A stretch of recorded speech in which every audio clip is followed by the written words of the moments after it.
ನಿನ್ನೆ ಮದ್ದೂರಿನಲ್ಲಿ ಗಣೇಶ ವಿಸರ್ಜನೆ ಮಾಡುವಂತಹ ಸಂದರ್ಭದಲ್ಲಿ ಅಲ್ಲಿ ಕಲ್ಲು ಅನ್ನಿಕೋಮಿನವರು ಕಲ್ಲು ತೂರಾಟವನ್ನ ಮಾಡಿರ್ತಾರೆ. ಇನ್ನು ಈಗಾಗಲೇ ಕಲ್ಲು ತೂರಾಟ ಮಾಡಿದವರನ್ನ ಈಗಾಗಲೇ ಪೊಲೀಸರು ಕೂಡ ಬಂಧಿಸಿ ಒಳಗಾಗಿರ್ತಾರೆ. ನೀವು ಕೂಡ ದೃಶ್ಯಾವಳಿಯಲ್ಲಿ ನೋಡ್ತಾ ಇರಬಹುದು. ಒಂದ್ ಕಡೆ ಮಹಿಳೆಯರ ಮೇಲೆ ಲಾಠಿ ಚಾರ್ಜ್ ಆಗ್ತಾ ಇದೆ. ಮದ್ದೂರು ಗಲಭೆಗೆ ಸಿಎಂ ಸಿದ್ದರಾಮಯ್ಯನವರೇ ಕಾರಣ. ಸರ್ಕಾರದ ವಿರುದ್ಧ ಮಾಜಿ ಸಂಸದ ಪ್ರತಾಪ್ ಸಿಂಹ ವಾಗ್ದಾಳಿಯನ್ನ ನಡೆಸಿದ್ದಾರೆ. ಕಾಂಗ್ರೆಸ್ಗೆ ಓಟ್ ಹಾಕಿದ್ರೆ ತಾಲಿಬಾನ್ ಸರ್ಕಾರ ಬರುತ್ತೆ. ಈಗ ಕಾಂಗ್ರೆಸ್ ಸರ್ಕಾರ ಅದೇ ರೀತಿಯಾಗಿ ನಡೆದುಕೊಳ್ತಾ ಇದೆ. ಮುಸ್ಲಿಮರು ಹೆಚ್ಚಿರೋ ಕಡೆ ಮೈನಾರಿಟಿಗೆ ಸಮಾನತೆನೇ ಕೊಟ್ಟಿಲ್ಲ. ಇವತ್ತು ನಮ್ಮ ಪರಿಸ್ಥಿತಿ ಯಾವ ರೀತಿ ಆಗಿದೆ ಗೊತ್ತಾ ಅಂತ ಹೇಳಿ ಪ್ರಶ್ನೆ ಮಾಡಿದ್ದಾರೆ. ಕಲ್ಲು ಹೊಡೆಯುವವರನ್ನೇ ನೀವು ಬೆಂಬಲಿಸ್ತೀರಾ? ಇನ್ನು ಹಿಂದೆ ಡಿಜೆ ಹಳ್ಳಿ ಕೆಜಿ ಹಳ್ಳಿ ಕೇಸ್ಗೆ ವಾಪಸ್ ತಗೊಂಡ್ರು. ಆದ್ರೆ ಕಳೆದ ವರ್ಷ ನಾಗಮಂಗಲದಲ್ಲಿ ಗಲಾಟೆ ಆಯಿತು. ಈಗ ಮದ್ದೂರಿನಲ್ಲಿ ಇದಕ್ಕೆಲ್ಲ ಕಾರಣ ಯಾರು? ಸಿದ್ದರಾಮಯ್ಯನವರೇ ಅಂತ ಪ್ರಶ್ನೆ ಮಾಡಿದ್ದಾರೆ. ಮದ್ದೂರು ಗಲಭೆಗೆ ಸಿಎಂ ಸಿದ್ದರಾಮಯ್ಯನವರೇ ಕಾರಣ ಅಂತ ಸರ್ಕಾರದ ವಿರುದ್ಧ ಮಾಜಿ ಸಂಸದ ಪ್ರತಾಪ್ ಸಿಂಹ ವಾಗ್ದಾಳಿಯನ್ನ ನಡೆಸಿದ್ದಾರೆ.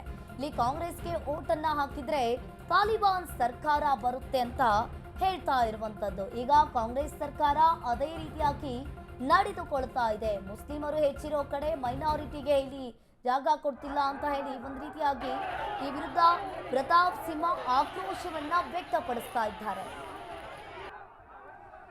ಇನ್ನು ಒಂದು ರೀತಿಯಾಗಿ ಹಿಂದೆಯೂ ಕೂಡ ನಾಗಮಂಗಲದಲ್ಲಿ ಇದೇ ರೀತಿಯಾದ ಘಟನೆ ನಡೆದಿತ್ತು. ಈ ಬಾರಿಯೂ ಕೂಡ ಇದೇ ರೀತಿಯಾದ ಘಟನೆ ಮದ್ದೂರಿನಲ್ಲಿ ನಡೆದಿದೆ. ಇನ್ನು ಸಾಕಷ್ಟು ಜನಸಂಖ್ಯೆಯಲ್ಲಿ ಹಿಂದೂ ಕಾರ್ಯಕರ್ತರು ಸೇರಿ ಪ್ರತಿಭಟನೆಯನ್ನ ಮಾಡ್ತಾ ಇದ್ದಾರೆ. ನೀವು ಕೂಡ ದೃಶ್ಯಾವಳಿಯಲ್ಲಿ ನೋಡ್ತಾ ಇರ್ಬೋದು. ಒಂದ್ ಕಡೆ ಪೊಲೀಸರು ಮಹಿಳೆಯರ ಮೇಲೆ ಲಾಠಿ ಚಾರ್ಜ್ ಅನ್ನ ಮಾಡ್ತಾ ಇದ್ರೆ, ಇನ್ನೊಂದ್ ಕಡೆ ಟೈರ್ಗೆ ಬೆಂಕಿ ಹಚ್ಚಿ ಹಿಂದೂ ಸಂಘಟನೆಯ ಮುಖಂಡರು, ಹಿಂದೂ ಸಂಘಟನೆಯು ಕೂಡ ಆಕ್ರೋಶವನ್ನ ವ್ಯಕ್ತಪಡಿಸ್ತಾ ಇದ್ದಾರೆ. ಇನ್ನೊಂದು ಕಡೆ ಆ ಕೇಸರಿ ಬಾವುಟವನ್ನ ಹಿಡಿದು ಜೈ ಶ್ರೀರಾಮ್ ಅನ್ನೋ ಘೋಷಣೆಯನ್ನ ಕೂಗ್ತಾ ಇದ್ದಾರೆ. ಇನ್ನು ಒಂದು ರೀತಿಯಾಗಿ ಈ ಮದ್ದೂರನ್ನ ನೋಡ್ತಾ ಇದ್ರೆ ಇಲ್ಲಿ ಟಾರ್ಗೆಟ್ ಮಾಡಿ ಪ್ರೀ ಪ್ಲಾನ್ ಮಾಡಿಕೊಂಡು ಈ ರೀತಿಯಾದ ಘಟನೆಯನ್ನ ಮಾಡ್ತಾ ಇದ್ದಾರಾ ಅನ್ನೋದು ಒಂದು ರೀತಿಯಾಗಿ ಕಾಣಿಸ್ತಾ ಇದೆ. ಇನ್ನು ಲಾಠಿ ಚಾರ್ಜ್ಗೆ ಅಲ್ಲಿನ ಜನರು ಕೂಡ ಎದ್ನೋ ಬಿದ್ನೋ ಅಂತ ಓಡಿ ಹೋಗಿರುವಂಥದ್ದು. ಪ್ರವಾಕ್ ಮಾಡಿ ಕೋಮು ಗಲಭೆ ಮಾಡುವಂಥ ಪ್ರಯತ್ನ ಮಾಡ್ತಾ ಇದ್ದಾರೆ. ಇದು ಅವರಿಗೆ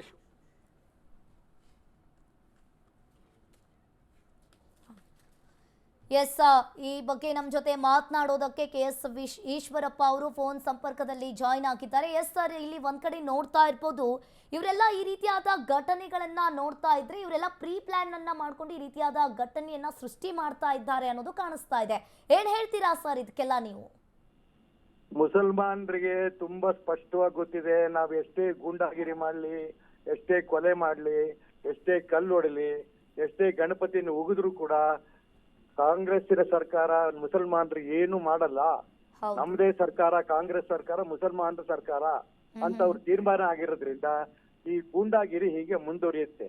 ಎಲ್ಲಿ ತನಕ ಹಿಂದೂ ಸಮಾಜ ಜಾಗೃತಿ ಆಗಲ್ವೋ ಅಲ್ಲಿ ತನಕ ಕೂಡ ಮುಸಲ್ಮಾನ್ ಗೂಂಡಾಗಿರಿ ತಡೆಯಲ್ಲ, ನಿಲ್ಲಲ್ಲ. ಅದು ಈ ದಿಕ್ಕಲ್ಲಿ ಹಿಂದೂ ಸಮಾಜವೇ ಜಾಗೃತಿ ಆಗ್ಬಿಟ್ವಿನ ಬೇರೆ ಇದಕ್ಕೆ ಉತ್ತರ ಇಲ್ಲ. ಹೌದು ಸರ್, ಇಲ್ಲಿ ಒಂದ್ ಕಡೆ ನೋಡ್ತಾ ಇರ್ಬೋದು, ಇಲ್ಲಿ ಧಾರ್ಮಿಕ ಭಾವನೆಗೆ ಧಕ್ಕೆ ತರುವ ಕೆಲಸ ಆಗ್ತಾ ಇದೆ ಅನ್ನೋದು ಕಾಣಿಸ್ತಾ ಇದೆ. ಸಾಕಷ್ಟು ಎದ್ದು ಕಾಣಿಸ್ತಾ ಇದೆ, ನೀವು ಕೂಡ ನೋಡ್ತಾ ಇರ್ಬೋದು. ಏನ್ ಹೇಳ್ತೀರಾ ಸರ್ ಇದಕ್ಕೆ ನೀವು? ನಾನು ಹೇಳಿದ್ನಲ್ಲಮ್ಮ, ನೇರವಾಗಿ ಹೇಳ್ತೀನಿ, ಇದು ಮುಸಲ್ಮಾನರ ಬೆಂಬಲ ಕೊಡಂತ ಸರ್ಕಾರ, ಹಿಂದೂಗಳಿಗೆ ತೊಂದರೆ ಕೊಡುವಂತ ಸರ್ಕಾರ. ಮುಸಲ್ಮಾನರು ಯಾವುದೇ ಕಾರಣಕ್ಕೂ ಒಗ್ಗಟ್ಟಾಗಿರ್ತಾರೆ, ಕಾಂಗ್ರೆಸ್ ಬೆಂಬಲ ಕೊಡ್ತಾರೆ, ನಮಗೆ ಸರ್ಕಾರಕ್ಕೆ ಓಟ್ ಕೊಡ್ತಾರೆ. ಅದೇ ಒಂದೇ ಕಾರಣಕ್ಕೆ ಮುಸಲ್ಮಾನರು ರಕ್ಷಣೆ ಕೊಡ್ತಾ ಇದ್ದಾರೆ. ಅವರು ಯಾವುದೇ ಕಾರಣಕ್ಕೂ ಹಿಂದೂ ಸಮಾಜ ಒಂದಾಗಲ್ಲ. ಅವರು ಜಾತಿ ಹೆಸರಿನಲ್ಲಿ ಹೊಡೆದಾಡ್ಕೊಂಡು ಸಾಯ್ತಾರೆ. ಹಾಗಾಗಿ ಮುಸಲ್ಮಾನರಿಗೆ ನಾವು ಬೆಂಬಲ ಕೊಟ್ರೆ ನಮಗೆ ಯಾವತ್ತು ಮತ್ತೆ ಕಾಂಗ್ರೆಸ್ ಸರ್ಕಾರ ಬರುತ್ತೆ ಅಂತ ವಿಶ್ವಾಸದಲ್ಲಿ ಕಾಂಗ್ರೆಸ್ ಸರ್ಕಾರ ಮುಸಲ್ಮಾನರಿಗೆ ಏನೇ ತಪ್ಪು ಮಾಡ್ಲಿ, ಏನೇ ಗೂಂಡಾಗಿರಿ ಮಾಡಿದ್ರು ಅವ್ರಿಗೆ ಬೆಂಬಲ ಕೊಡ್ತಾರೆ. ಇದು ಹಿಂದೂ ಸಮಾಜ ಇದು ನೋಡಿ ಜಾಗೃತಿ ಆಗ್ಬೇಕು.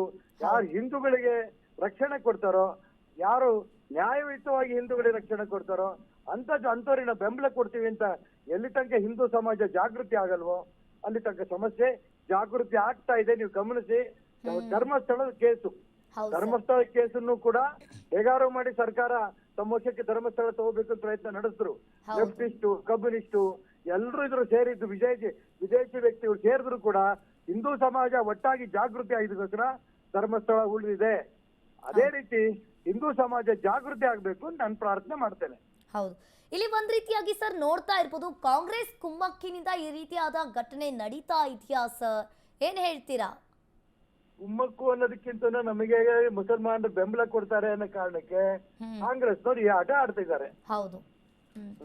ಈ ಹಿಂದೆಯೂ ಕೂಡ ಸರ್ ನಾಗಮಂಗಲದಲ್ಲಿ ಇದೇ ರೀತಿಯಾದ ಘಟನೆ ನಡೆದಿತ್ತು. ಈ ಬಾರಿಯೂ ಕೂಡ ಮದ್ದೂರಿನಲ್ಲಿ ಈ ರೀತಿಯಾದ ಘಟನೆ ನಡೆದಿದೆ. ಒಂದ್ ರೀತಿಯಾಗಿ ಹಿಂದೂಗಳು ಹಿಂದೂ ಹಬ್ಬಗಳನ್ನ ಆಚರಿಸೋದಕ್ಕೆ ಭಯ ಪಡುವಂತಾಗಿದೆ. ಏನ್ ಹೇಳ್ತೀರಾ ಈ ಅನ್ಯ ಅದಕ್ಕೆ ಕೋಮಿನವರಿಗೆ? ಭಯ ಪಡಂತ ಅವಶ್ಯಕತೆ ಏನಿಲ್ಲ. ಯಾಕೆಂತಂದ್ರೆ ಹಿಂದೂ ಸಮಾಜ ಎದ್ರೆ ಏನ್ ಬೇಕಾದ್ರೂ ಆಗತ್ತೆ ಅನ್ನೋದಕ್ಕೆ ಧರ್ಮಸ್ಥಳದ ಕೇಸೇ ಸಾಕ್ಷಿ. ಈ ಡಿಜಿಹಳ್ಳಿ ಕೆಜಿಹಳ್ಳಿನಲ್ಲಿ ಎಷ್ಟು ಮಟ್ಟಿಗೆ ಮುಸಲ್ಮಾನರು ಗೂಂಡಾಗಿರಿ ಮಾಡಿ ಅವರು ಕೊನೆ ತೊಂದರೆ ಅನುಭವಿಸಿದ್ರು ನಿಮಗೆ ಗೊತ್ತಿದೆ. ಹಾಗಾಗಿ ಹೌದು. ಈ ಕಾಂಗ್ರೆಸ್ಸಿಗರು ಮುಸಲ್ಮಾನರು ಎಲ್ಲಿ ತನಕ ಬೆಂಬಲ ಕೊಡ್ತಾರೋ ಅಲ್ಲಿ ತನಕ ಈ ಆಟ ನಡೀತಾ ಇರುತ್ತೆ. ನೋಡೋಣ ಎಲ್ಲಿ ತನಕ ಇದಾಗತ್ತೆ. ಸರ್, ಇಲ್ಲಿ ಎಲ್ಲ ಈ ಘಟನೆಗಳನ್ನ ಎಲ್ಲ ನೋಡ್ತಾ ಇದ್ರೆ ಮಂಗಳೂರಾಯ್ತು, ಈಗ ಧರ್ಮಸ್ಥಳ, ಈಗ ಮದ್ದೂರು, ಇವನ್ನೆಲ್ಲ ಒಂದ್ ರೀತಿಯಾಗಿ ಹಿಂದೂ ಪ್ರದೇಶಗಳನ್ನೇ ಟಾರ್ಗೆಟ್ ಮಾಡ್ತಾ ಇದ್ದಾರಾ ಅನ್ನೋದು ಒಂದ್ ರೀತಿಯಾಗಿ ಎದ್ದು ಕಾಣಿಸ್ತಾ ಇದೆ. ಇದಕ್ಕೇನ್ ಏನು ಅನುಮಾನ ಹೇಳ್ತೀರಾ ಇಲ್ಲಪ್ಪ, ಏನೇನು ಅನುಮಾನ ಇಲ್ಲ. ಹೌದು ಹೌದು ಹೌದು. ಆಯ್ತಮ್ಮ, ನಮಸ್ಕಾರ. ನಿಮ್ಮ ಮುಂದಿನ ನಡೆ ಏನ್ ಸರ್ ಇದೊಂದು ಹೇಳಿ.